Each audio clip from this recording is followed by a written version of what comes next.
Kulikers, kembali lagi bersama aku Alisa. Canda deh Kulikers, kenalin nama aku Kira dan aku adalah produser Kulik-Kulik di Gen 10 ini. Di sini Kulik-Kulik kembali hadir untuk menemani Kulikers dengan berbagai informasi menarik seputar kehidupan mahasiswa yang produktif, kreatif, inovatif, dan edukatif. Kulikers pasti pada bingung nih, Kira ngapain sih di sini? Jadi, episode kali ini adalah episode yang spesial banget. Karena episode kali ini adalah episode Kulik-Kulik Takeover. Jadi, biasanya kan Alisa nih yang wawancarain orang. Nah, sekarang gantian nih Alisa yang diwawancara nih sama aku. Karena ada pepatah yang bilang, tak kenal maka ya kenalan dong. Jadi, kalau Kulikers belum kenal Alisa, ya kenalan dong. Selama ini, Kulikers pasti taunya Alisa itu cuma sebagai host dan juga production assistant Kulik-Kulik aja nih. Tapi sebenarnya Alisa itu multi-talented banget loh Kulikers. Alisa adalah seorang vokalis dari band Sahitya dan dia juga pernah ikut The Voice Kids 2018 dan berhasil masuk top 24 tim Agnes Mo. Selain itu, Alisa juga jadi bintang iklan dari beberapa brand dan dia juga berhasil masuk top 7 bintang SMA 2020. Wah, achievementsnya Alisa banyak banget ya Kulikers. Aku jadi makin penasaran nih sama host kita satu ini. Kalau gitu, kita langsung kulik-kulik Alisa aja yuk.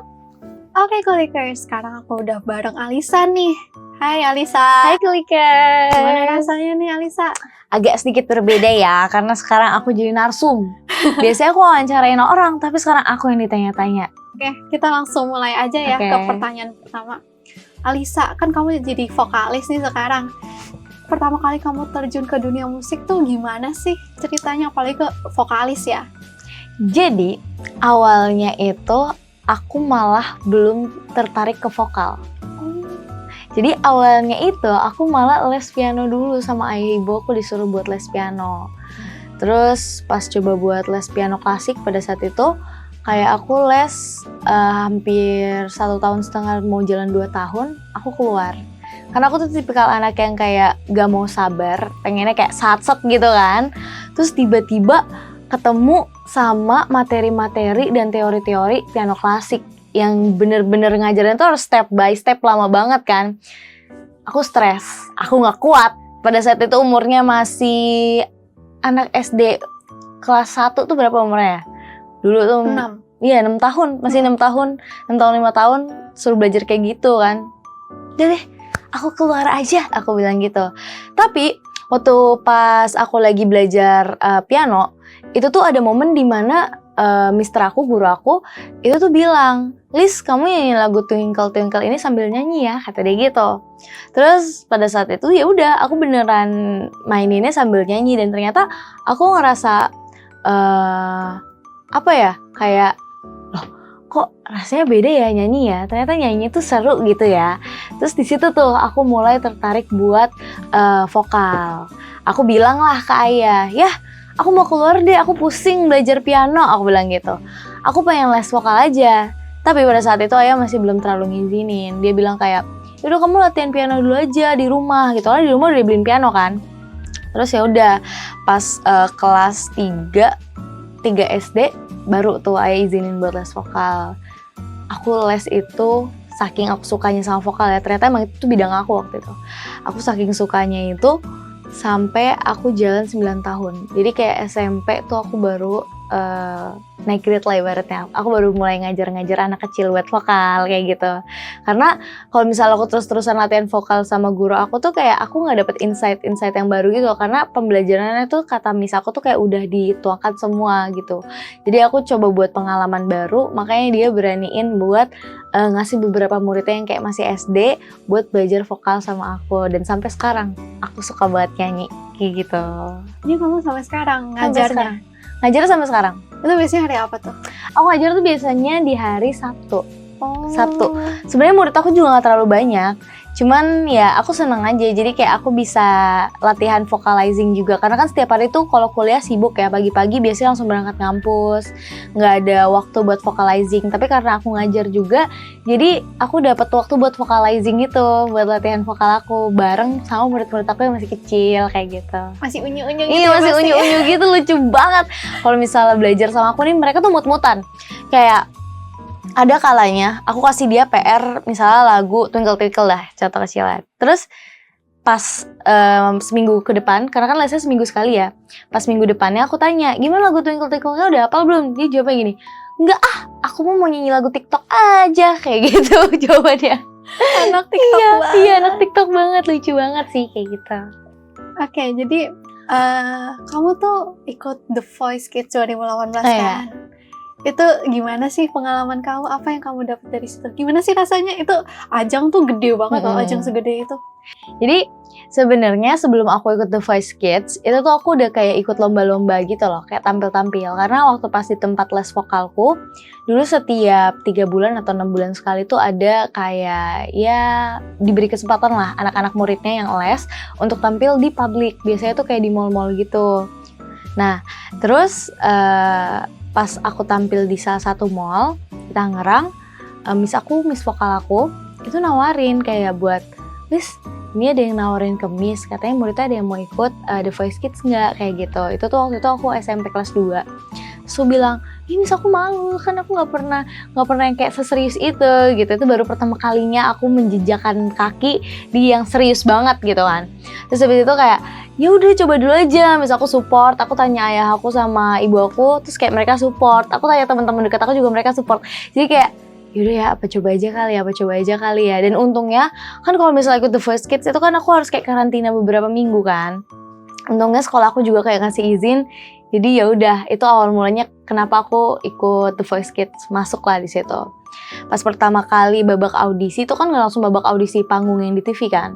Jadi sebelum itu tuh kayak udah ada penyaringan dulu dari 7.000 sekian orang disaring ke 100, disaring semakin kecil dan alhamdulillah dengan berbagai perjuangan terus kayak berbagai latihan yang aku lakuin, aku lolos sampai di tahap 24 tim Agnesmo. Waktu itu aku pas di blind audition tuh kakak tahu nggak yang apa audisinya tuh? Iya, Aku pas, suka tonton nih. oh iya, pas nah kecil. ya pas blind audition itu alhamdulillahnya itu Coach Agnes yang muter, jadi makanya aku masuk di tim Agnesmo kayak gitu. Gimana rasanya dibimbing sama Agnesmo? Jujur aku tuh emang dari awal tuh ngincer kan kan kalau misalnya kita sebelum audisi kan diwawancara sebelum wawancaranya kan, kayak sebelum audisinya kan, kayak ditanya emang kamu masuk tim siapa, aku tuh udah bilang aku tuh mau masuk tim Agnesmo gitu kan. Terus kayak pas Agnesmo mencet aku langsung kayak gitu. Itu aku nyanyi tuh kayak berusaha santai aja gitu. Tapi padahal dalam hati aku tuh kayak yes kayak gitu. Jadi seneng banget lah ya. Terus juga selain kayak belajar materi vokal kayak hal-hal teknisnya lah ibaratnya, aku juga dapet pengalaman baru tuh kayak ketemu banyak teman pertama kalinya. Karena kan audisi The Voice Kids ini kan menyeluruh di Indonesia kan. Jadi tuh aku kenalan banyak banget sama teman-teman dari berbagai kota di luar kota. Jadi aku belajar budaya baru sama mereka. Terus kayak ya ngobrol-ngobrolnya tuh kayak ada yang beda gitu, variatif gitu. Karena biasanya kalau misalnya satu daerah kan itu aja. Jadi nambah relasi juga sih dari berbagai kota, teman-temannya banyak kayak gitu. Kamu kan sekarang di vokalis band Sahitya ya. Itu pertama kali kamu masuk band Sahitya tuh gimana sih? Kapan dan selama kamu ngeband ini pengalaman yang paling berkesan itu apa? Oke. Jadi latar belakang band Sahitya asik. Iya. Dia tuh sebenarnya tuh terbentuknya itu di 2019. Itu tuh band pensi biasa. Jadi salah satu SMP 1 di Tangerang, SMP 1 Tangerang lah bilangnya. Itu tuh dia kayak pengen murid-muridnya itu buat penampilan per kelas kayak gitu karena udah kelas 9 juga kan. Nah itulah awal mulanya band Sahitya terbentuk. Tapi waktu itu personilnya belum ada aku. Jadi pada dasarnya Sahitya band ini dibentuk secara nggak sengaja karena pensi sekolah kayak gitu kan. Terus nggak sengaja juga ternyata pas band Sahitya ini terbentuk yang masuk itu cewek semua. Jadi tuh pentolannya tuh si Gitari. Nah dia tuh anak mahasiswa film UMN. Gitari itu basisku. Dia tuh ngajak teman-teman aku yang lain. Salah satunya gitarisnya juga anak UMN, Nashita gitu, buat tampil di pensi ini. Pas 2019 udah tampil, naik dong ke SMA. SMA-nya tuh di SMA 1. Aku masuk juga di SMA 1 pada saat itu. Dan waktu itu Sahitya vokalisnya juga lagi kosong nih, nggak ada yang nyanyi gitu ibaratnya di band itu. Di situ aku ditawarin pas masuk SMA nih sama teman-teman aku, karena kan emang kita anak sekolahannya satu sekolah gitu kan, seluruhnya tuh satu sekolah. Ditawarin buat kayak, kamu Alisa ya? Itu juga taunya gara-gara aku ikut bintang SMA waktu itu. Oh. Kamu Alisa ya? Kamu yang bintang SMA ya? Kamu mau nggak nyanyi di band aku gini. Terus kayak aku nggak pernah ngeband sama sekali, aku tertarik dong untuk mencoba hal baru. Nah, disitulah aku akhirnya memutuskan untuk join Sahitya Band. Terus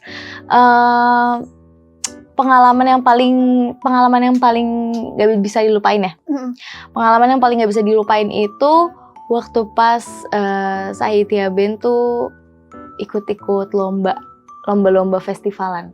Karena sekarang kan kita udah gak terlalu aktif festivalan ya. Jadi tuh rasanya kayak itu menjadi momen yang berharga aja sih. Dulu tuh festivalan kayak kita salah satu, di antara peserta yang lain kita salah satu band yang isinya cewek semua. Dan mereka tuh mainnya gila-gilaan, lawannya tuh mainnya gila-gilaan. Karena festivalan kan, lomba, kompetisi gitu kan. Terus kita itu biasanya kalau misalnya buat nyiapin materi buat lomba, itu tuh bisa sampai 7 jam di studio, 6 jam di studio. Dan itu ketemunya ya anak-anak berisik itu. Jujur Sahitya tuh berisik banget ya. Jadi kayak anak-anak berisik itu selama 7 jam gitu kan. Terus sekarang kita udah gak terlalu aktif festivalan, itu jadi hal yang dikangenin sih. Jadi hal yang kayak berharga gitu, kayak kumpul bareng mereka, siapin materi bareng. Terus yang berharganya lagi itu, waktu itu kita pernah manggung di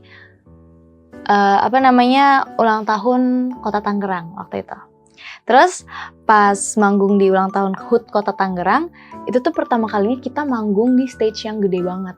Yang penontonnya tuh bener-bener penduduk Tangerang gitu kan, kayak full. Aku ngeliat orang tuh bener-bener full banget. Terus kita tuh punya gimmick flashlight. Pada saat itu belum terlalu banyak yang tahu gimmick flashlight. Aku tahu juga ya ngeliat dari luar gitu. Dulu tuh aku nontonnya kayak Linkin Park, itu yang One More Light kan pada pakai flashlight semua. Terus aku kayak pengen coba nerapin di situ kan. Terus ternyata berhasil dan itu bagus banget. Jadi dari banyak orang itu ada banyak banget ratusan flashlight yang muncul di depan aku. Dan karena ini HUT Kota Tangerang ya, tanpa kita ketahui, tanpa di briefing, pada saat aku nyanyi lagu itu sama teman-teman yang lain main lagu itu, terus kayak kembang api di belakang tuh pada keluar dar, dan itu menjadi hal yang kayak nggak bisa dilupain, karena itu salah satu manggung Sahitya termegah sih menurut aku, kayak gitu. Keren banget. Berasa konser gak? Iya itu kayak berasa konser, gak asik banget nih gitu. Dan mati kayak mau nangis tapi gue lagi nyanyi kayak gitu. Ini kayak debut banget. Iya, debut banget. Stage. Iya, debut stage. Itu benar. Alisa, kan kamu ini vokalis ya. Coba nyanyiin dong satu lagunya Sahitya. Boleh. Sahitya tuh punya 2 single. Jadi dua-duanya ini bisa kalian lihat di Spotify atau semua platform musik favorit kalian. Yang pertama itu singlenya judulnya Cinta Remaja, dan yang kedua itu 5 menit saja. Nah, Cinta Remaja ini menceritakan tentang kisah anak SMA yang lagi jatuh cinta, secara garis besar kayak gitu. Dan yang 5 menit saja itu menceritakan tentang sebuah pasangan yang berusaha untuk mencoba sebaiknya, tapi tuh kayak gak dihargain sama pasangannya gitu. Kakak mau yang mana? Yang Cinta Remaja. Cinta Remaja ya, yang happy-happy ya? Happy, oke. Kan harus happy. Betul. Kulik itu happy guys. Oke. Lagunya gimana ya? Tak pernah kusangka dan tak pernah kuduga, hati ini kan begini jadinya.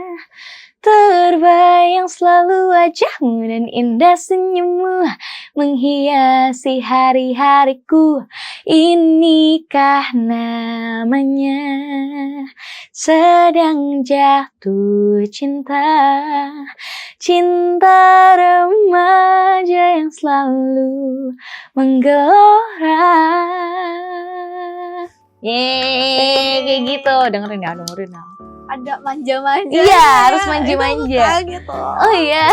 Lucu banget. Soalnya Cinta Remaja ini kan lagu yang kayak sebenarnya pengen ngasih ke audiens tuh tahu kalau itu lagu tentang cinta kayak gitu, tentang jatuh cinta. Jadi makanya di situ ada kayak aksen manja-manjanya. Terus dari lagunya juga kayak cet happy banget kayak gitu. Supaya pesannya tersampaikan aja sih. Oke Alisa, kamu kan sekarang jadi ini juga ya, bintang iklan juga selain jadi vokalis. Itu ceritain dong pengalaman kamu jadi bintang iklan dan kenapa sih kamu tertarik banget gitu? Oke. Jadi aku tuh baru mulai jadi bintang iklan brand. Ini khusus media sosial aja ya. Itu tuh pada saat duduk di bangku mahasiswa. Sebenarnya awalnya aku kayak coba-coba aja gitu loh. Jadi dari DM ada yang masuk kayak, ada nih mau mengiklankan produk ini enggak?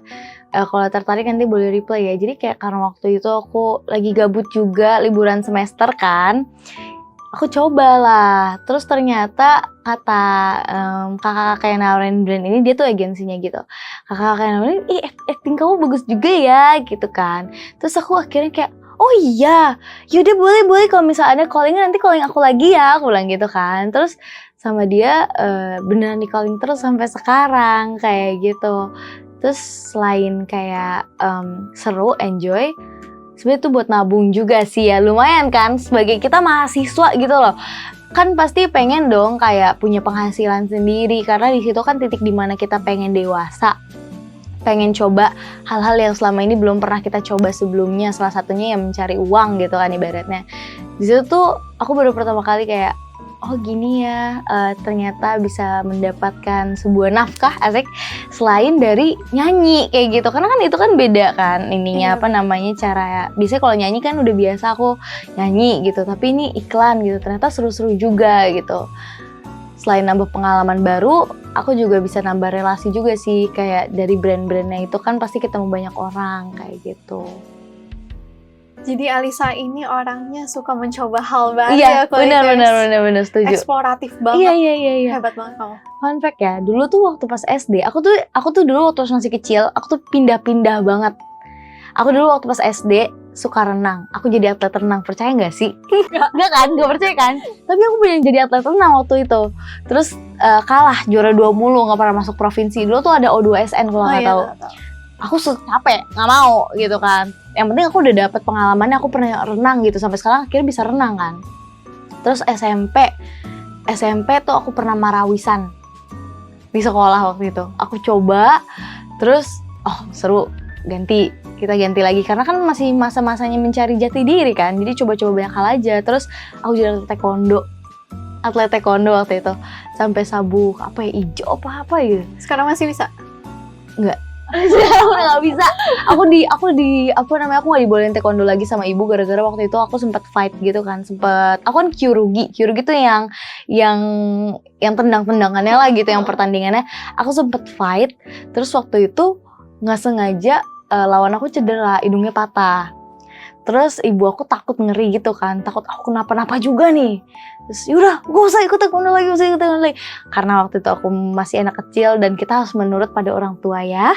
Jadi akhirnya yaudah deh aku ke taekwondo lagi. Tapi waktu itu taekwondo bener-bener udah sampai 3 tahun. Aku jalan dari SMP kelas 1 sampai SMP kelas 9. Terus yaudahlah akhirnya gak taekwondo lagi.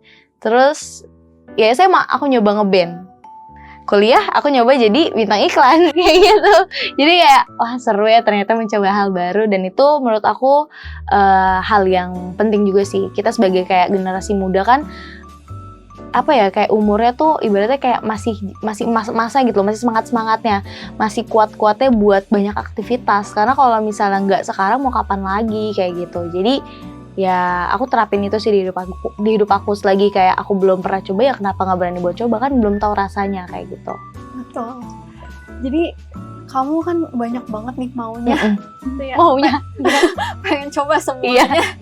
Ada nggak sih cita-cita terbesar kamu gitu yang pengen buat kamu capai gitu selain di dunia musik atau di dunia musik bahkan? Oke. Jadi karena aku udah mencoba sana sini kayak gitu, kayak kegiatan-kegiatan, emang paling nyantolnya sih musik sih. Aku nggak tahu kenapa ya, tapi definisi musik menurut aku itu kayak ibaratnya tuh kayak sebuah cara kita untuk jujur. Jadi kayak kalau kita ngomong nih sama orang, itu masih bisa bohong. Tapi kalau misalnya kita udah bermusik buat lagu, itu tuh nggak bakal bisa bohong.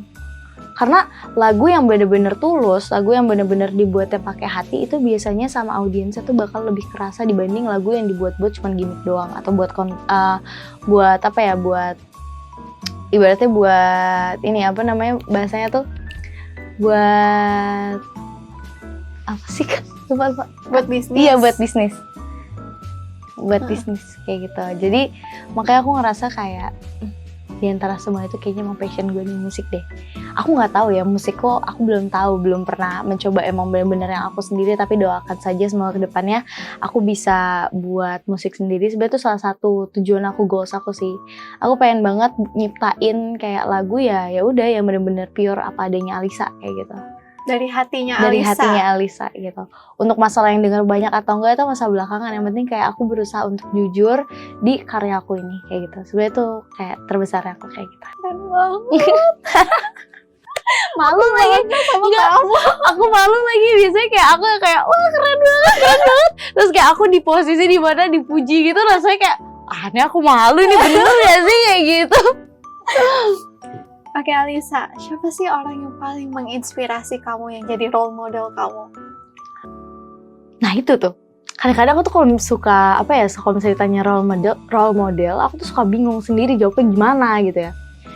Aku setiap ada orang keren itu selalu aku jadiin role model. Jadi kayak aku ngerasa misalnya temenku, bahkan temen dekatku ya, kalau misalnya ada hal yang kayak di diri dia tuh membuat aku tersentuh gitu, atau membuat aku kayak gila nih, orang ini gila nih, itu aku jadiin role model itu. Maksudnya kayak aku jadi wah berarti gue harus bisa lebih dari dia nih gitu. Tapi kalau misalnya untuk role model kehidupan gitu, maksudnya kenapa aku pengen membanggakan gitu ya orang tua aku sih. Karena aku ngeliat gimana ayah kayak gitu, gimana ibu aku itu kayak wah ini sih alasan aku kayak harus bisa membanggakan mereka. Karena ngelihat mereka membanggakan orang tuanya mereka tuh buat aku kayak kayaknya ini gue belum bisa deh kayak gini deh. Kayak gue harus bisa deh kayak gini deh. Jadi kayak tolak ukur aku sih untuk bisa ya gantian lah. Karena ayah udah pernah membanggakan orang tuanya, ya sekarang gantian kayak aku yang membanggakan ayah sebagai orang tua aku kayak gitu. Oke. Apa aneh bijak banget? sekali. Enggak. Tapi aku bingung juga nih, aneh banget sih Alisa sok bijak kayak enggak. Tapi beneran kayak gitu. Oke Alisa, gimana sih rasanya Malu. jadi Malu. Gimana? kan kamu udah hampir setahun ya jadi host kulik-kulik, udah 2 Mm-mm. seasons. Gimana sih rasanya jadi host kulik-kulik? Jujur ya, ini jujur ya. Seru banget lagi. Kayak aku tuh orangnya bawel kan. Kalau ngomong suka ngalor ngidul gitu kan. Terus kayak pas dapet tawaran buat jadi host kulik-kulik, karena kebetulan aku MNTV juga kan waktu itu gen Iya. baru. Aku langsung kayak oke kak, gas gitu. Karena aku udah pernah coba buat jadi editor dan aku tuh nggak bakat gitu kan. Terus aku udah coba buat nggak sih editor doang sih, aku nggak bakat sih di editor sih. Aku udah gemeteran gitu kan, kayak aduh gimana nih, aku takut dapet editor gitu kan. Terus kayak ternyata dapet kulik-kulik. Emang pada awalnya aku belum pernah coba jadi host sama sekali sih, atau nge-MC juga aku belum tahu gimana rasanya. Tapi udah beraniin dulu lah gitu kan. Ibaratnya kayak anak ilkom, aku kan ilmu komunikasi ya kak, di UMN. Kayak anak ilkom masih nge-host takut gitu kan. Udah coba aja lah gitu kan. Terus ternyata pas dijalanin seru banget. Kayak selain aku bisa kenal banyak banget orang-orang hebat, karena kan narasumber yang diundang kan keren-keren banget kan. Aku juga jadi belajar banyak banget, dapet insight dari mereka. Jadi kayak pengalaman yang jalan, terus kayak ilmu pengetahuan yang aku dapat juga jalan, dan yang terakhir relasi juga jalan. Terus cara aku nih, kan biasanya aku kalau ngomong suka berantakan ya. Mungkin maaf ya, kalau dari tadi aku ngomongnya suka berantakan, itu emang salah satu kebiasaan aku kalau misalnya ngomong. Tapi dengan aku jadi host kulik-kulik, itu kan aku kayak latihan buat improvisasi sendiri. Gimana supaya improvisasinya itu jadi rapi, kayak ngelatih public speaking juga kan. Itu juga buat aku jadi lebih terbiasa untuk public speaking. Jadi kayak lebih sekarang mulai lebih tertata lah dibanding dulu, kayak suka berantakan banget kalau diwawancara gitu kan, kayak gitu. Tapi sekarang udah berarti kayak gini caranya kayak gitu. Jadi tempat latihan juga kulik-kulik buat public speaking aku. Keren. Caranya Jadi kulik-kulik. self improvement ya. Iya betul. Di tempat belajar. Ya pas Alisa episode pilot tuh. Iya. Tanya. Coba kalian tanya ke produsernya ya. Gimana waktu pas aku di episode pertama? Take-nya berkali-kali loh kulikers. Dan sekarang di episode terakhir Alisa itu ngomongnya lancar banget. Iya kan? Bahkan cepet syutingnya jadinya. Iya. Itu keren banget. Itu Kemajuannya sangat-sangat pesat. pengalaman guys, pengalaman. Tapi sebenarnya masih butuh banyak sih. Tapi at least sudah better banget kan kak? Iya. Terima kasih kulik-kulik sudah menunjuk saya menjadi host gitu. Terima kasih kulik-kulik. Ini aku juga lagi belajar ya Kulikers, karena aku baru pertama kali jadi host juga. Tapi ternyata Kak Kira lebih baik dibanding aku nih. Kayaknya kalau ditekuni sudah jago ini guys. Wah, Tiba-tiba masuk insert. aku malu di depan kamera. Oke, karena kita ini episode terakhir Kulik-kulik ya, ada nggak sih pesan yang kamu mau sampaikan nih ke Kulikers?